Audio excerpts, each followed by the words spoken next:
తెలుసా నీకు? అద్వైతం అంటే మధ్యలో మాట్లాడుకునేది కాదు. అద్వైతము, ద్వైతము, విశిష్టము, అద్వైతము.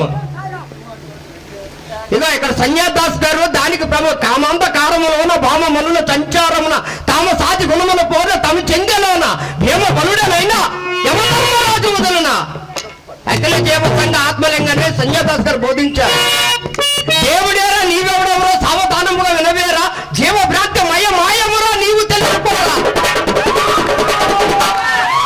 నామవంటిదే దేహమురా నవద్వార భూమినిదే.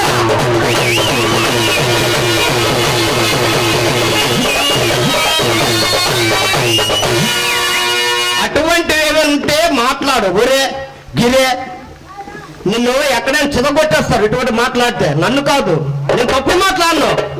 తప్పుడు మాట్లాడాను అనుకో, అసలు నువ్వు కాదు కదా, నేను పుట్టించడానే కనబడ్డా. నువ్వు ఏ మార్గాన్ని తెచ్చావో ఆ మార్గంలో వెళ్ళిపోతా. నేను కానీ అద్వైతంగా పాడితే